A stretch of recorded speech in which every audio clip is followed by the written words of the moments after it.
Attention, you're listening to The Todd Huff Show, America's home for conservative, not bitter talk and education. Be advised, the content of this program has been documented to prevent and even cure liberalism, and listening may cause you to lean to the right.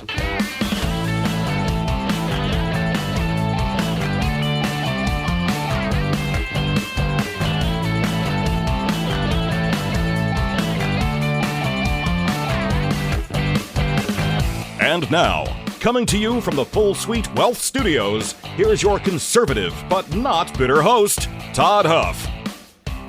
My friends, do you remember that line from the movie JFK in the 1990s? In fact, my wife, she didn't bring the line up last night, but we were out last night driving through town, and she had said that she had seen the movie JFK in the old theater.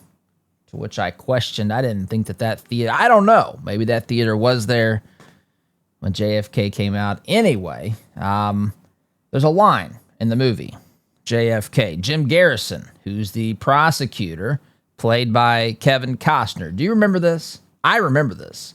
The line, he says this, I jotted it down this morning as I was getting prepared for this program because it hit me, and I think this is an example of what we're dealing with today when we're dealing with some of the things when we're dealing with the radical left. He said this: theoretical physics can also prove that an elephant can hang off of a cliff with its tail tied to a daisy, but use your eyes, use your common sense. This is what he was telling the jury in that case in the movie JFK.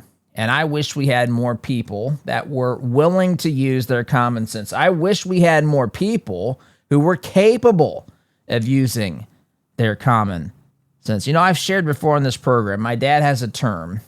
My dad was a union representative for UAW Local 933 for some time, some years ago. And he said that when he dealt with the management side, and of course, it's just like anything else, right? There are people who are, fine on both sides of these debates, arguments, fights internally, whatever. But he said that a lot of these folks had the sense educated out of them. And he called them, I like the term, my friends, because I think it's very applicable today. Unfortunately, I don't take great pride in the fact that it is applicable today, but it is applicable today. He called them overeducated idiots. And I think we've got a lot of that today. And I see it. Listen, I don't read a lot of I read probably 1 out of 100 Facebook comments. And I don't want to make that about this today. But yesterday we talked about the Save America Act, which Trump we're in one great final push to get this thing pushed through. And he's got to succeed with this, my friends. Our republic is truly hanging by a thread. It's hanging in the balance here, and there are people who simply refuse to accept truth, who say some wild and outlandish and unbelievable things. I want to share some of those. I want to share some of those things that are in the news cycle today. I want to talk about the Save America Act. I want to talk about what was discovered. Democrat Special Counsel Jack Smith, what's been revealed here by him. We are in an all-out, I'm telling you, I've said this for a long time, for many years now. We are in a cold civil war, and we better win this thing. We better win this thing. That means that we win elections. That means that we win the discourse in the public square. That means that we stand up and defend truth. That means that when people break the law, we don't let them hide behind any sort of argument that says, well, you're just trying to politically pay us back. We're on the other side, so you can't prosecute us. No. Of course, that can't be the motivating factor. Of course, that can't be the reasoning and the rationale. But we have to. We have to stop being held hostage by the way that the other side describes us. We have to stop worrying about that altogether. I don't care. I don't care how the other side portrays me because, my friends, because they want to portray me in a negative light no matter what. They want to portray you in a negative light no matter what. If you dare stand up against them, if you dare speak out against them, if you dare seek truth, if you dare question some of their ridiculous narratives, some of their absolutely insane beliefs, some of their policies, behaviors. Be prepared. This is how they will treat all of us. And I couldn't care less about it. These people are insane. They must be stopped. They are criminals in many cases. They must be held accountable by the law. This has to be cleaned up. This is a massive, massive, unfathomable how big this problem is, my friends. And this has to be stopped. It has to be rooted out. And I want to talk about it today because they'll tell you things just like the Garrison quote I read off the top, that theoretical physics can prove that an elephant can hang off the side of a cliff with its tail tied to a daisy. And they want you to believe that. But that's coming from the people who control the information. That's coming from the people who control the data. Do you trust them to tell you what the science... I mean, I go back to COVID, to trust the data, trust all these things. They lied to you. They made it up. Fauci said it had nothing to do with a lab leak theory. It is just the way that these folks operate. They are dangerous. They must be stopped. We have to win this. And part of the solution comes in making sure that we cut off any avenue that opens up the possibility for shenanigans in elections. And I am here for it, my friends, and we'll talk about it here in due course today as we get rolling here. Ever notice, my friends, how some families have a plan that lasts for generations? They certainly seem to, but that's not, my friends, by accident. Full Suite Wealth works with people who want their wealth to make a difference for years to come. Their team brings together high-level investment strategies like private equity, private credit, and options strategies coupled with expert legal guidance.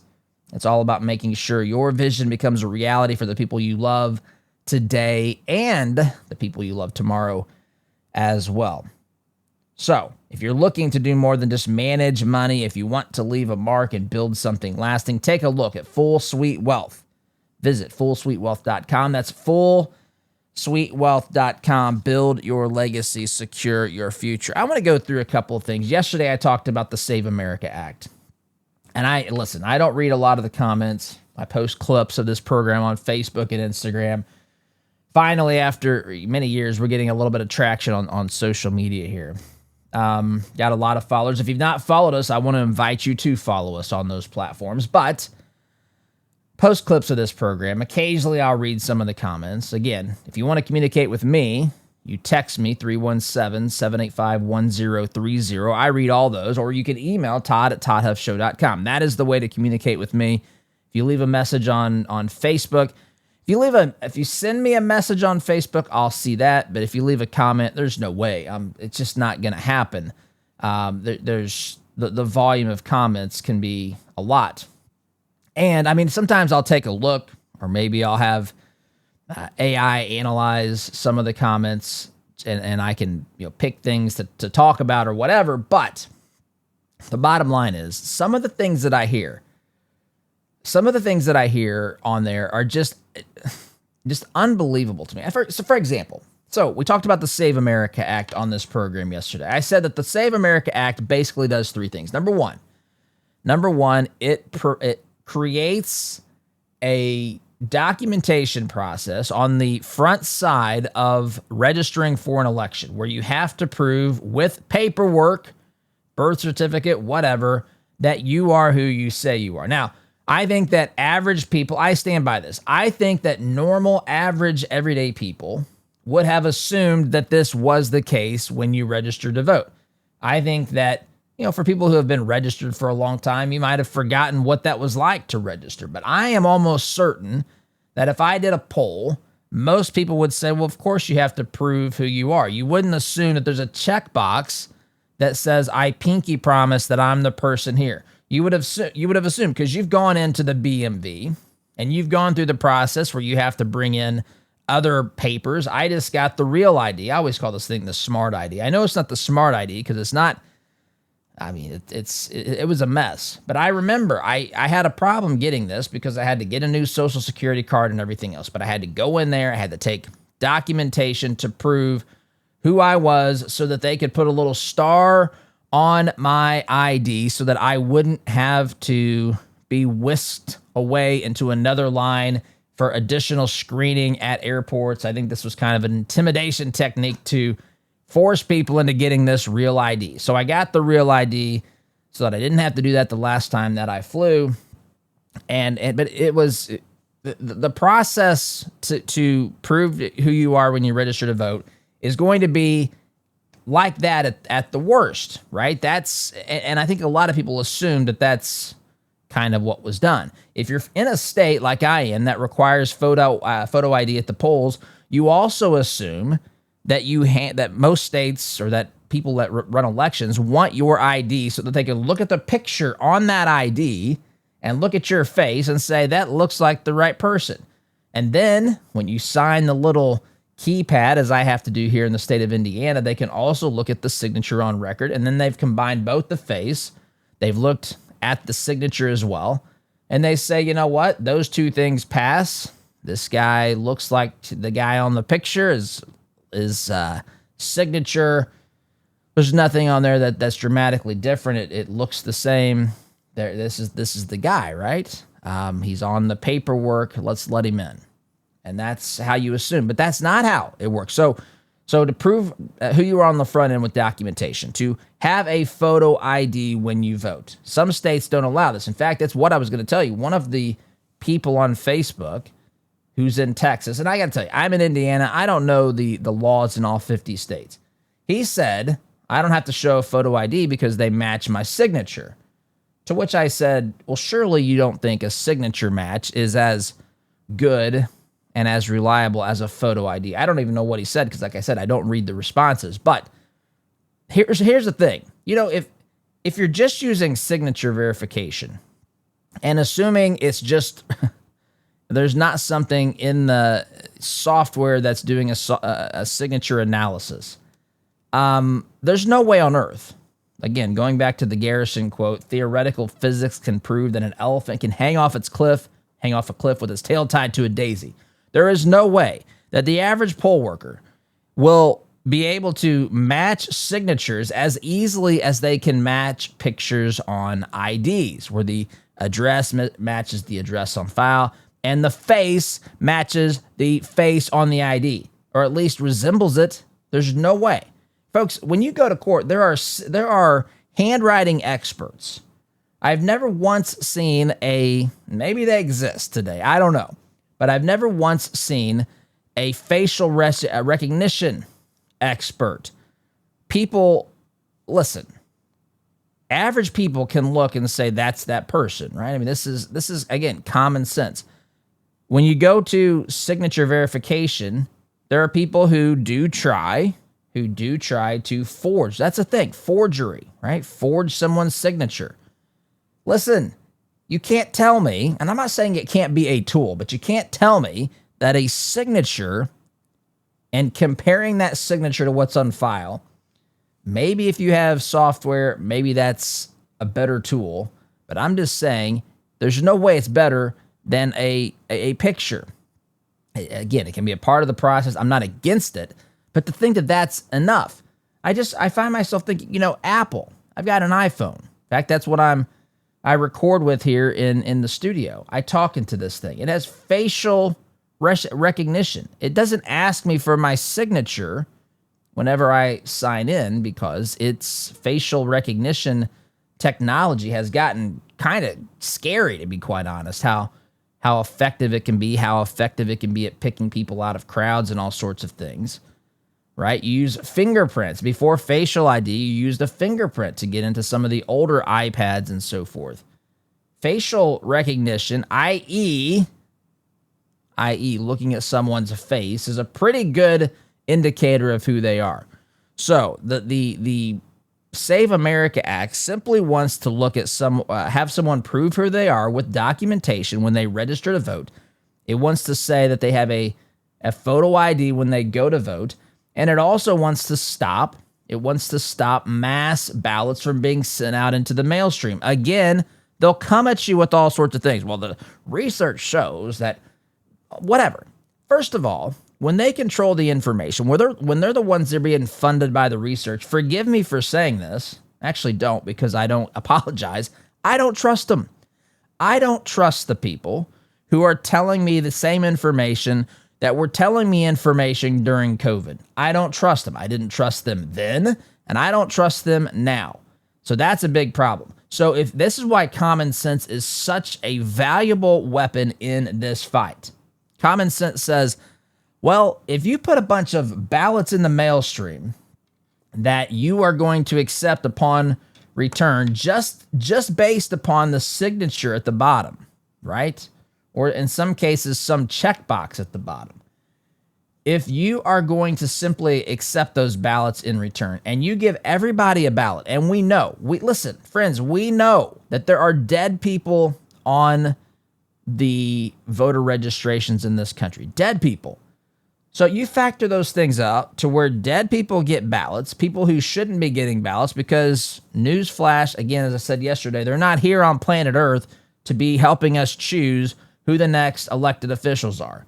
So they're getting ballots. What happens to those ballots? Well, Todd, research has shown us that those things are absolutely safe. Well, how about this? I've got common sense, and I know that now you have an official ballot out there that someone in theory could send in. It's just, I didn't make the accusation, but if you can't see that ballot can be filled out and sent in, you have some problems with common sense. Now, perhaps that ballot would be flagged, but you could say, listen, they apparently think the person that got that ballot is alive. Otherwise, why did it go out? Why did it go out to begin with? Wouldn't it make much more sense that person not get a ballot? Wouldn't it make much more sense to not send ballots out to people?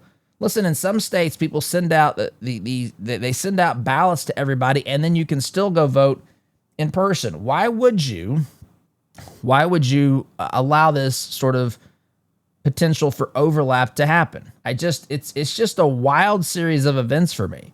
And common sense demands that we put an end to this stuff. I'm not here to say that no one can vote by mail, but it is infinitely safer, just from a common sense perspective, to only send ballots out to people who request them. It is infinitely safer and smarter and more secure to say, if you want to vote in this election, the starting point, the way that we do it is you show up in person. You show up in person with your photo ID and you vote on election day. That's the default method. If you're sick, if you're overseas in the military, if there's something that prevents you from coming in and voting in person, then we will send you a ballot that you can send back.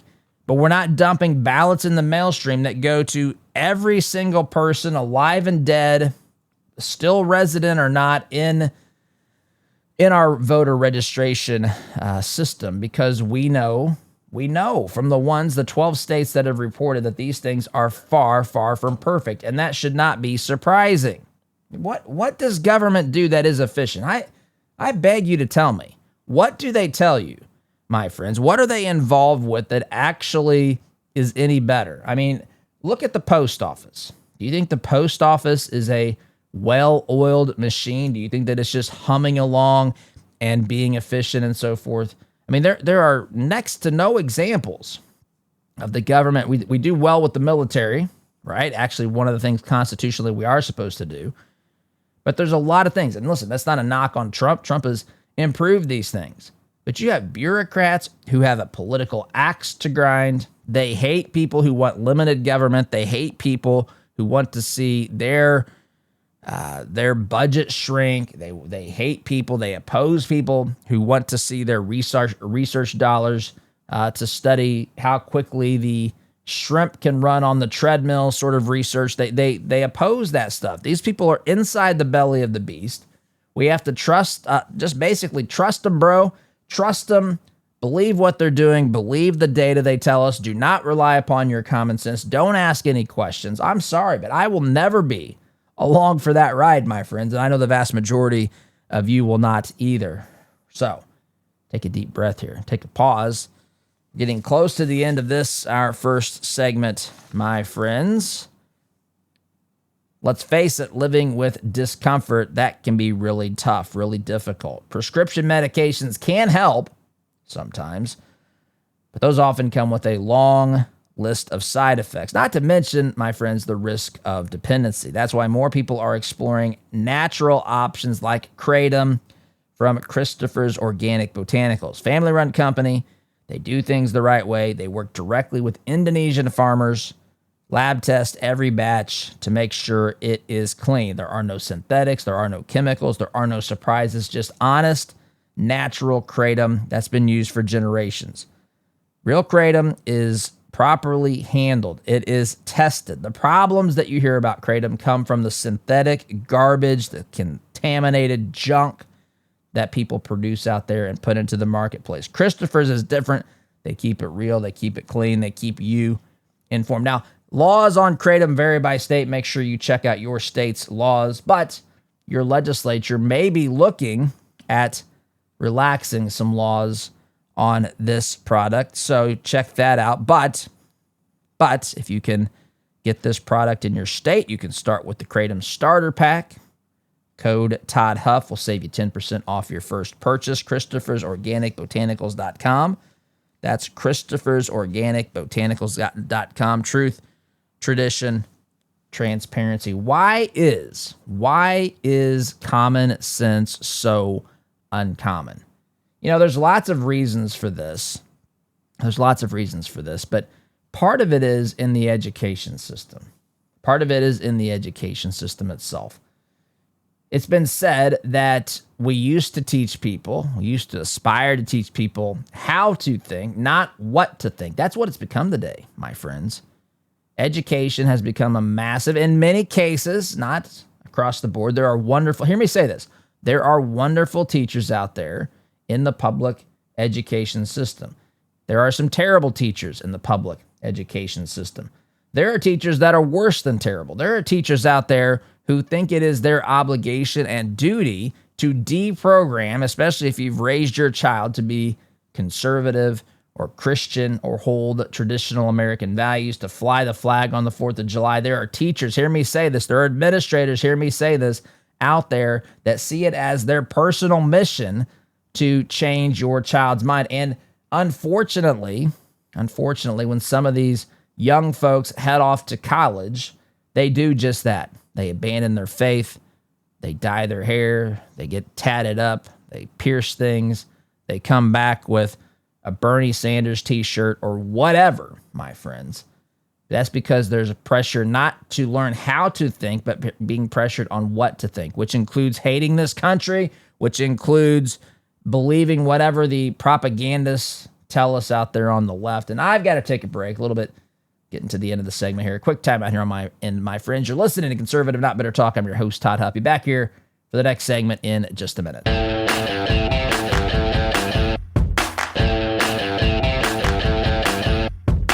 Welcome back, my friends. Trump is speaking on Thursday. He's going to be talking, according to reports, about election interference, which, by the way, was the in vogue thing to talk about back in 2016 through 2020. Remember that? Oh boy, I remember. I remember election night.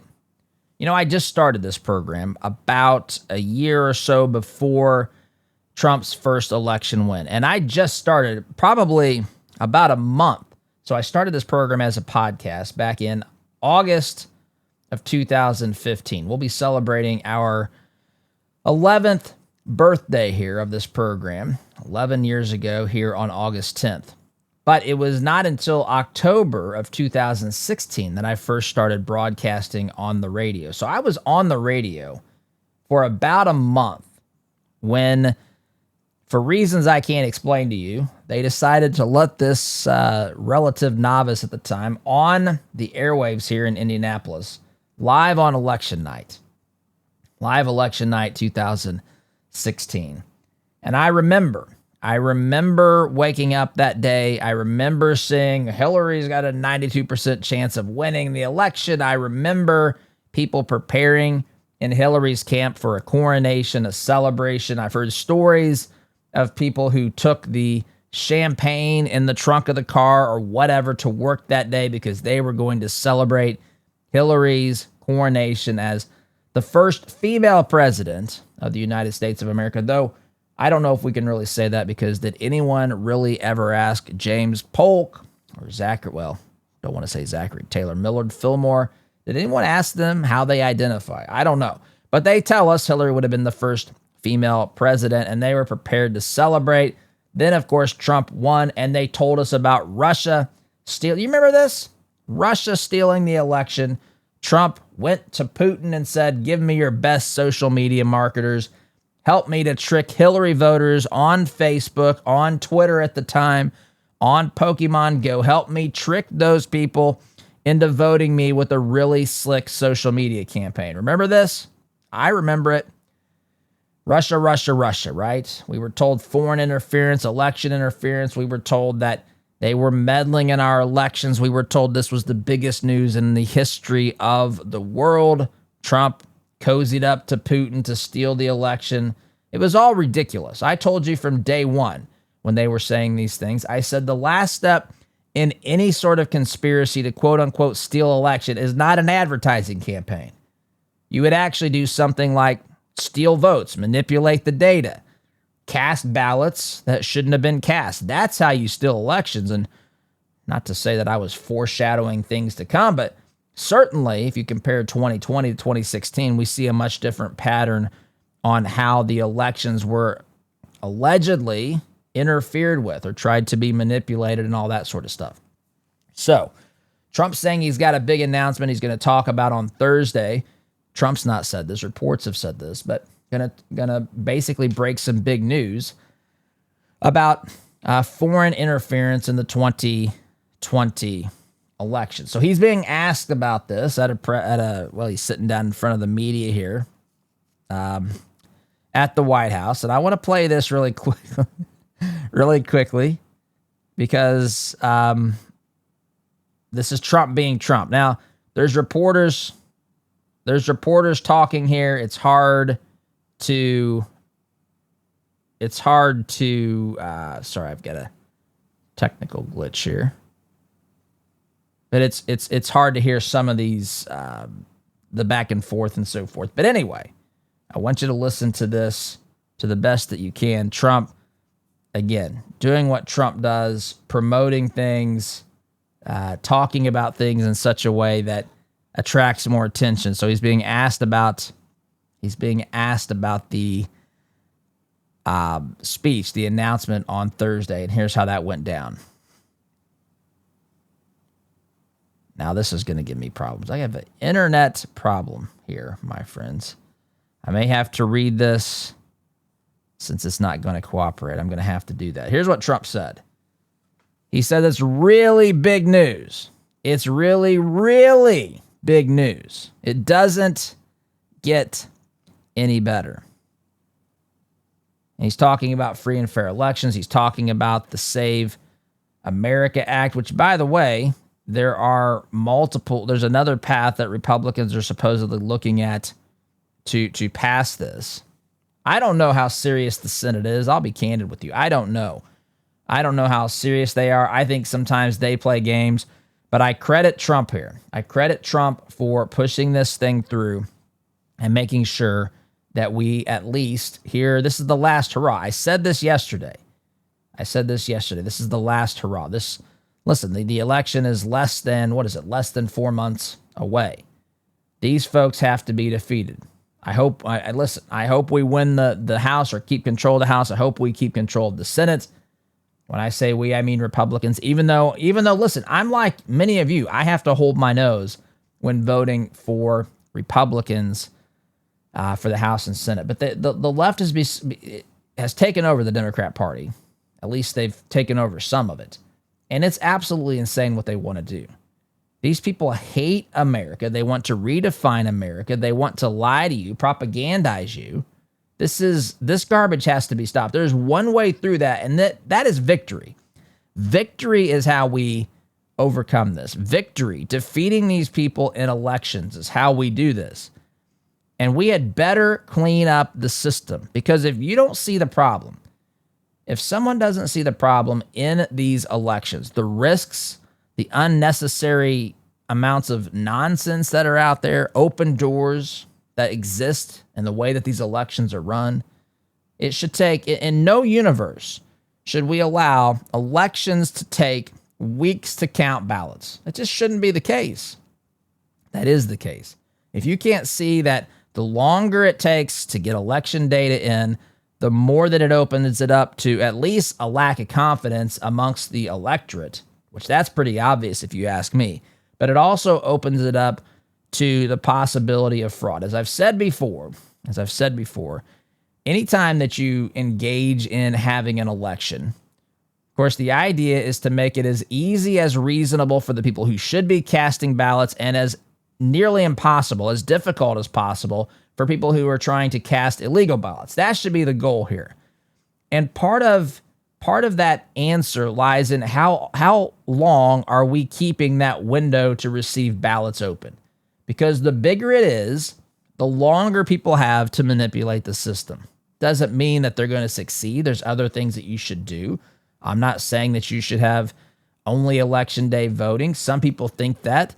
Some people think election day voting, paper ballots. I can see the draw of that. But I also can see that whatever system we have in place, it can't be a system that ignores the risks and vulnerabilities. And that's what we're doing. The people who are poo-pooing this Save America Act act like there are no problems. Todd, this is creating a problem. No, it's not creating a problem. We've had questions about the last several elections. One of those elections was questioned seriously by people on the left, and now they act like they didn't do it. They've questioned this past election as well. You notice that? It's mind-boggling to me. Like, if you have questions about the results of the election, and then you have legislation that's designed to eliminate or reduce those questions, if you had real questions about the election, wouldn't you want the legislation that addresses it, that makes it more secure? But see, they don't. They just want to complain if they lose. They want to levy allegations. They want to make bombastic claims that can never be backed up or proven. They want to say that Trump stole elections in 2016. And by the way, 2024, they say Elon stole it in 2024. I hear from these lunatics out there on a regular basis. No evidence of any of this stuff, but yet that's what happens. So let's pass legislation that's designed to prevent that from happening. And for the people who do try to hack into or create havoc in our system of elections, whoever they are, if it's a tech guy, if it's someone who's trying to cast as many ballots fraudulently as possible, if it's an election worker that's turning the other direction when this stuff is going on and not investigating it, how about we hold these folks accountable? That's what reasonable, rational people would do, my friends. But the left refuses to join us on this because they've got a different agenda here. And it's not saving this republic. I'll tell you that. It's destroying it from the inside out. Folks, let's face it. Every dollar we spend is a vote for the kind of America that we want to live in. That's why we launched Freedom Marketplace. It is a free directory of businesses that align with your conservative principles and values. These businesses have made a promise. No support for leftist candidates. No support for leftist causes. And if they break that promise, they are booted to the curb, kicked out of Freedom Marketplace. So you're not going to fund the woke agenda. But if you're tired of funding the woke agenda through some of these leftist organizations, leftist businesses, visit freedommarketplace.net. It is free. It is easy. And dare I say, my friends, it is the right thing to do. freedommarketplace.net, liberty and business for all. Time out for me. Back in just a minute.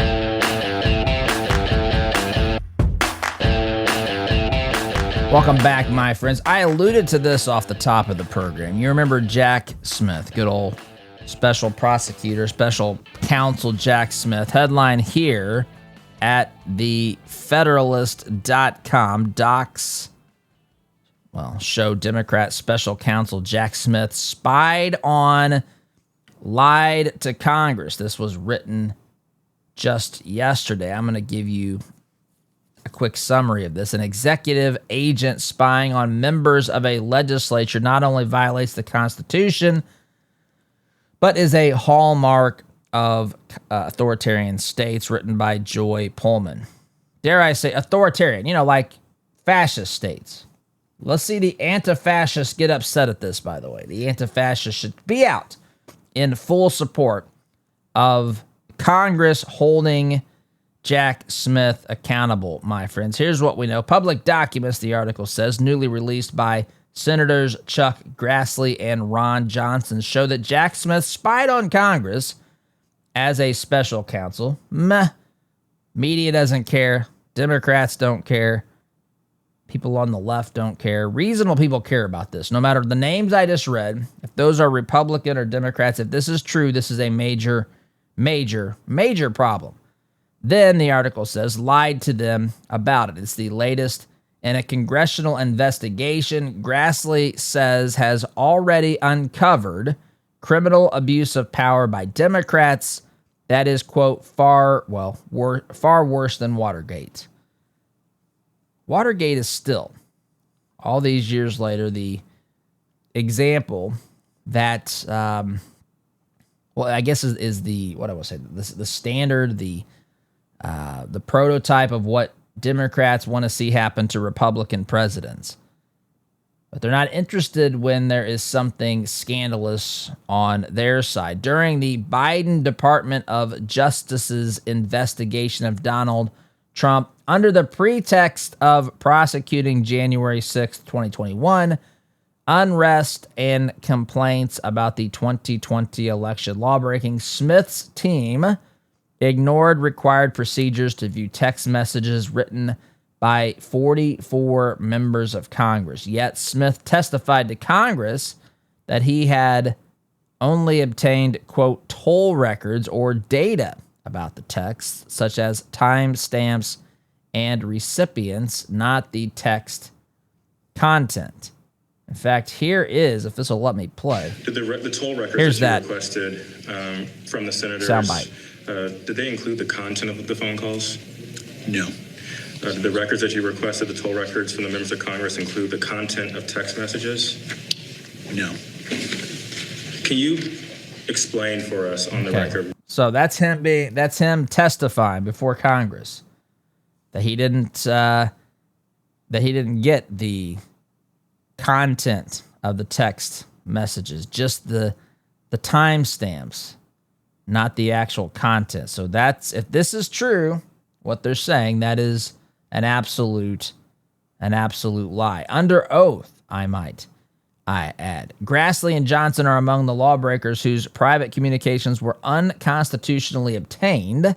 Reading here from this article again at the Federalist, say the newly released public records. These are the latest revelations from lawmakers' Arctic Frost investigation, called such after the code name for Smith's operation. Earlier disclosures from the investigation showed Smith illegally obtained Republican senators' communications data and was using his investigation as a pretext to harass out of existence the entire conservative movement. He issued nearly 200 comprehensive subpoenas to more than 400 conservative individuals and organizations, all under a gag order that prevented them from telling anyone about this gross abuse of power. Do you see what happens?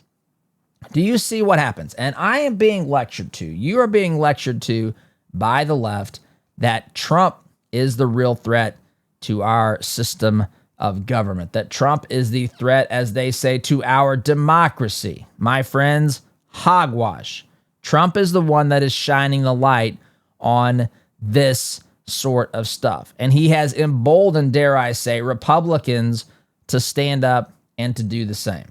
And that's why, this is one of the many reasons why, but this garbage here, this is the reason why, one of the reasons why we have to, absolutely have to clean up our elections. And for those people who don't think this is a big deal, I scratch my head. I don't understand how many things have to happen before you're at least a little suspicious of these folks. These folks will do anything. I've said it before. I had a nickname, a name for this very thing. It's called the Seinfeld-Newman strategy because it's actually, I compare it to an episode of Seinfeld. I've talked about this before. Newman wants to get transferred to Hawaii, that he's a postal worker. And Jerry finds out about it. Jerry Seinfeld and Newman are arch nemesis. And when he finds out Newman's wanting to get this promotion and be moved away, he decides to help him. And he tells him this: Newman, I'll do whatever it takes, as long as it takes me, so long as it takes you away from me. And that's the strategy the left has. That's the strategy the left has to take Trump out. That's the strategy the left has to take conservatives out, to silence the conservative message, to make sure that we have difficulty winning elections. They will do whatever. And I literally mean whatever it takes. We have to defeat these folks at the polls. We have to pass the Save America Act. We've got to get this country on the right track again. We should have redistricted here in Indiana and in other states as well. We got to take this seriously. I've got to go. SDG.